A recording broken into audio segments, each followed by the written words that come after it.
மகாராஷ்டிராவில் பாஜக துணையுடன் சிவசேனையிலிருந்து பிரிந்த ஏக்நாத் ஷிண்டே தலைமையிலான ஆட்சி நடைபெற்று வருகிறது. 288 உறுப்பினர்களை கொண்ட மகாராஷ்டிரா சட்டப்பேரவையின் 5 ஆண்டு பதவிக்காலம் வருகிற நவம்பர் மாதம் 26ஆம் தேதியுடன் நிறைவடைய உள்ளது.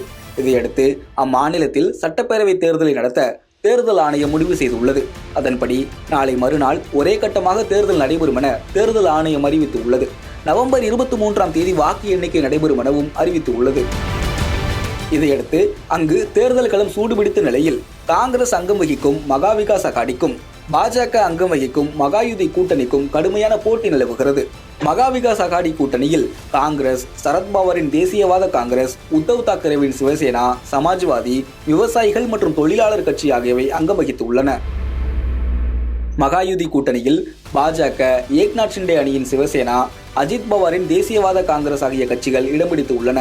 2 கூட்டணிகளிலும் தொகுதி வாரியாக இடங்கள் பிரிக்கப்பட்டு களத்தில் வேட்பாளர்கள் நிறுத்தப்பட்டு உள்ளனர். இந்த நிலையில் இன்றுடன் மகாராஷ்டிராவில் பரப்புரை நிறைவடைந்தது. இதையடுத்து அந்த மாநிலத்தில் ஆட்சியை பிடிக்கப் போவது யார் என்ற கேள்வி தற்போது முதலே எழுந்துள்ளது. சமீபத்தில் நடைபெற்ற மக்களவைத் தேர்தலில் இந்த இரு கூட்டணிகளும் பெற்ற வாக்குகளுக்கு இடையே குறைந்த அளவு வித்தியாசம் மட்டுமே இருந்தது. எனினும் மகா விகாஸ் அகாடி வெற்றி பெற்றது. மக்களவைத் தேர்தலுக்கு பிறகு சட்டமன்ற தேர்தலிலும் அதே வெற்றியை மீண்டும் பெறலாம் என நம்பிக்கை கொண்டுள்ளது. ஆயினும் சட்டமன்ற தேர்தலை பொறுத்தவரை இருதரப்புக்கும் இடையே கடும் போட்டி நிலவுகிறது. இதனால் முடிவு என்பது யூகிக்க முடியாததாகவே இருக்கிறது. மேலும் ஆளும் அரசில் பணவீக்கம், விவசாயம், தொழில்துறை, வேலைவாய்ப்புகள் போன்றவற்றில் உள்ள பிரச்சனைகள் குறித்து எதிர்க்கட்சிகள் பிரச்சாரத்தில் குற்றம் சாட்டி வருகின்றன.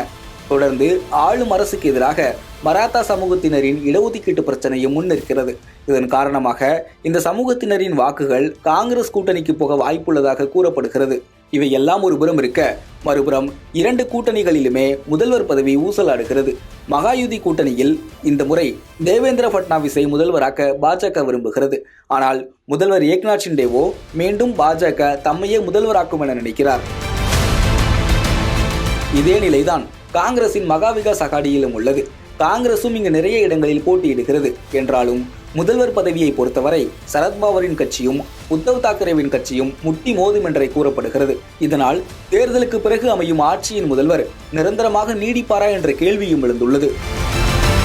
கடந்த 2019ஆம் ஆண்டு நடைபெற்ற தேர்தலில் பாஜக சிவசேனா கூட்டணி வெற்றி பெற்றது. முதல்வர் பதவியை எதிர்பார்த்த உத்தவ் தாக்கரேவுக்கு பாஜக மறுப்பு தெரிவித்தது. அதே நேரத்தில் திடீர் திருப்பமாக தேசியவாத காங்கிரசின் அஜித் பவார் ஆதரவுடன் பாஜகவின் தேவேந்திர பட்னாவிஸ் முதல்வரானார். அஜித் பவார் துணை முதல்வரானார். ஆனால் பெரும்பான்மையை நிரூபிக்க முடியாததால் 3 நாட்களில் இந்த ஆட்சி கவிழ்ந்தது. இதைத் தொடர்ந்து காங்கிரஸ், சரத்பவார் கட்சி, சிவசேனா ஆகியன மகா விகாஸ் அகாடி என்ற கூட்டணியை அமைத்தன. அதன்படி சிவசேனாவின் உத்தவ் தாக்கரே முதல்வரானார். ஆனால் 2.5 ஆண்டு சிறப்பாய் போய்க் கொண்டிருந்த இந்த ஆட்சியில் சிவசேனா மூத்த தலைவர் ஏக்நாத் ஷிண்டே அக்கட்சியை உடைக்க உத்தவ் தாக்கரே ஆட்சி கவிழ்ந்தது.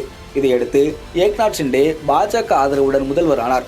பாஜகவின் பட்னாவிஸ் துணை முதல்வரானார். தொடர்ந்து சரத்பவாரின் தேசியவாத காங்கிரஸை உடைத்துக் கொண்டு அஜித் பவாரும் வெளியேறினார். அவரும் ஏக்நாத் ஆட்சியில் இணைந்து மீண்டும் துணை முதல்வரானார். கடந்த 5 ஆண்டுகளில் மகாராஷ்டிரா 3 முதல்வர்களை சந்தித்தது குறிப்பிடத்தக்கது.